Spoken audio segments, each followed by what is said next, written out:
So, okay, contract time. You've got an editor, you pitched it by phone, they were utterly charmed, they read the manuscript, they're in love. What kind of negotiations, what do you do to make sure you're getting the best deal for your clients? So, I mean, I can't and won't go into too much detail. Well, don't share anything you'd be uncomfortable with.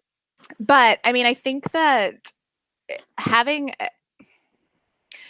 an agent who knows what is going on inside your contract is really important. And I think that there are a lot of places that do not make understanding what's in the contract a very big deal for their agents. Like, they're very concerned with like the amount of the advance and the grant of rights, and that's it.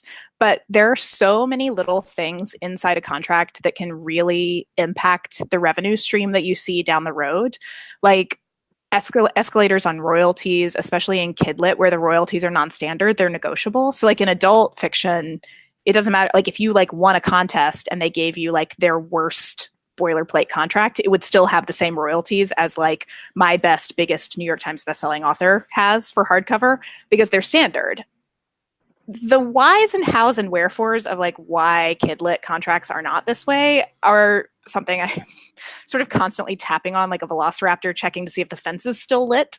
But like that stuff really matters. High discount royalty rates, export rates, like this stuff is so boring. One of my favorite editors had this, like, we had this terrible groove where every time he saw me, I was just like holding forth about something just deeply boring, like Canadian royalty rates. And I was like, I promise I'm fun. And he was like, I don't know, man. Every time I see you, you're talking about Canada export. Like great party talk, Root. We turned it around eventually. It was fine. But it, like, that stuff really matters. And it's so deeply nerdy. And every contract, you can't always get improvements in every single contract on every single front, but knowing which things matter for the kind of book it is and the kind of deal it is, and pushing for the best iteration you can get. And they're always sort of constantly a conversation. So I wish that we could unilaterally change our boilerplates with the frequency that the publishers unilaterally change their boilerplates.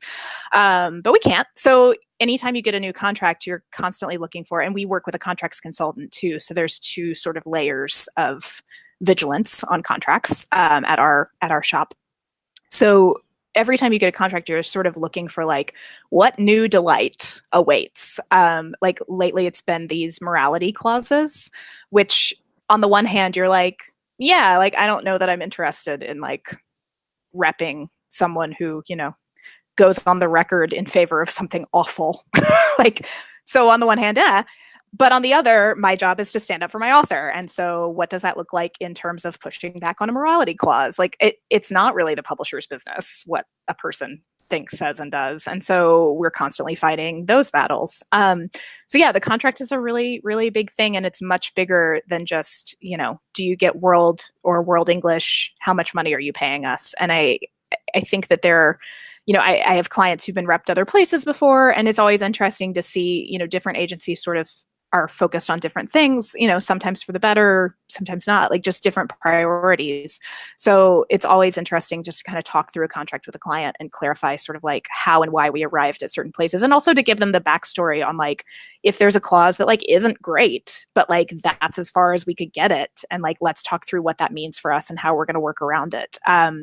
Yeah, I mean, I have definitely not necessarily proud of this, but I was once very, very, very, very, very pregnant and literally like screamed at someone about the Caribbean Commonwealth in a grant of rights. So well, must have had very passionate feelings at the time. I think if I recall correctly, it's been a minute. I think I said, I look forward to seeing pictures of it in every bookstore in St. Bart, and then like hung up dramatically. Like, well, I'm sure the person on the other end just began to drink. Oh, devastated.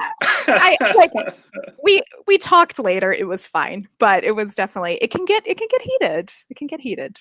Well, that's good. I think it's good for authors to hear this side of you and to know that under the very pleasant, smiling, friendly Nashville girl who's gone on to become an agency superstar, there's a fierce determination that will work in your favor if you'll let her. So, okay, you nail the contract, you get what you want. How how much involvement do you continue to have in that process versus going off and working to negotiate a new contract for somebody else? Oh, I mean, that's when the work starts. Like I mean, selling it is in many ways the easy part, which is crazy because selling a book is not always easy, but there's so many more variables as you move down the road. And again, this is where I talk about the idea of like success is going to look different for everybody. So you can't just set these like outside arbitrary things, because if your book has been P&L'd, profit and loss, like projected by your publisher at a certain level, and you surpass that, you may not ever, hit a bestseller list, which is really about velocity, not just about number of copies sold. Like I have a lot of books that have sold a whole lot of copies and have never seen a bestseller list. So, we celebrate the wins when that win serves us, but there are a lot of ways to be successful that don't have anything to do with any of that. You can be a huge hit for a house. Like you can return a ton of money on their investment, and we're in a great position to get you a better contract next time because your book outperformed expectations. So there are a million ways for that to go well, but having a book that does that might look really different than if I'm trying to make sure that an announced $500,000 marketing campaign, that $500,000 is going to the places that really are going to be impactful versus the things that like will feel really good for us on an ego level, but like probably don't actually matter.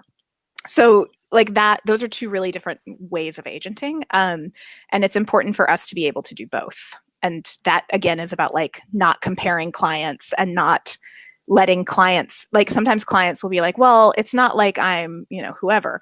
And I'm like, but like, that's okay. You're you, and who knows what you are in 3 years, like if what we're doing now pays off in 3 years, there's going to be somebody sitting there going, well, I'm not that client. And like, that's what we want. And it is a long game. Like publishing is so slow. And I feel like people think that their future in it is made or broken in like the first month of on sale. And that just simply isn't true. You just have to stay in and keep running. And then it can get really interesting.